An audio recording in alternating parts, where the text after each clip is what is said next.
Hey guys, welcome back to my channel. This is Serial Gaming here. Today we're going to talk about Rydia. So Rydia is essentially a supportive unit with actually decent attack that also imperils the entire enemy with water elemental attack. She also provides true water enchant to the entire party, and her new FR is actually a off-turn FR, so she's a little bit all over the place with her utility.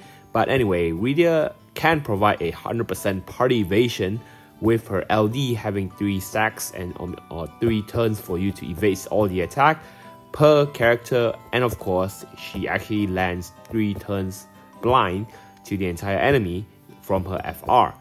The true water enchant that she has is also extremely helpful for her own FR, since even if you bring elemental unit, it doesn't matter, you're still able to fulfill Rydia's condition by attacking the enemy with water elemental attack.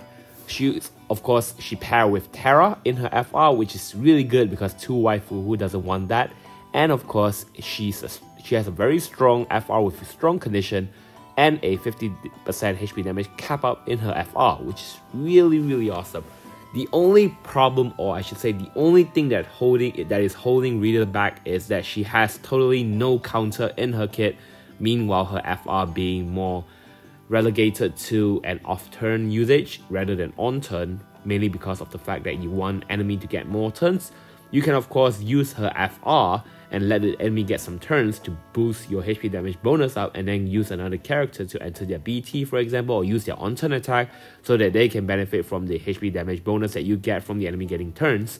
But it's still not as powerful as if you bring units that actually can counter while the enemy takes turn. And of course, being water elemental, she does have elemental lockout issue, but it's not really a big one because we're currently near the end of the lockout elemental lockout era, so I think that's not really a big issue.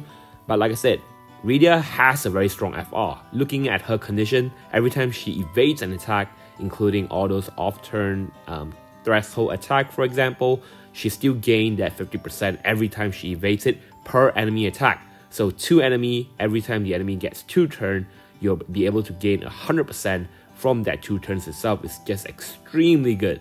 And looking at this, she does have 50% party HP damage cap up and party HP up. So as long as it's due elemental weakness, which is always going to be that case with Rydia in the party, it's going to be completely being easy to fulfill.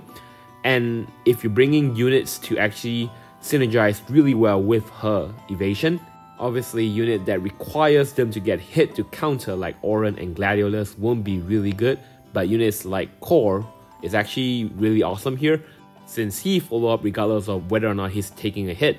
And of course, evasion counters such as Galoof, Cater, H, Egg are a very prime example of running them together with Rydia. That works extremely well, but you might really want to just run one of them because they all actually they require them to be targeted to actually counter. So if you run them together, unless the enemy use up a lot of all attack, you're most likely not being able to utilize fully together for their counter.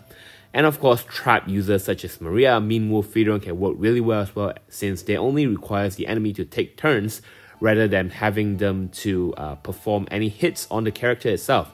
So these are just really easy to fulfill, really easy to bring unit, and Rydia is just really awesome, to be honest. I really highly recommend this character. I said this before in JP when she first got released, that she's really underrated, and I really think that people overlook how good she could be. I think a lot of JP player actually skip the character, but I personally didn't skip it, and I really enjoy using her. I run her in Spiritus Ramoth, and it's just really awesome how strong her FR is compared to other off-turn FR.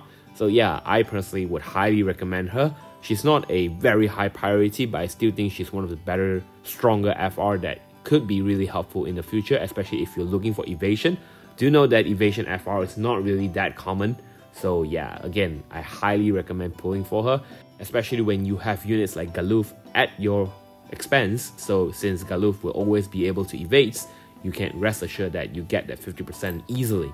So what is your plan for the character? Do let me know down in the comments below, and I'll see you guys in the next video. Cheers.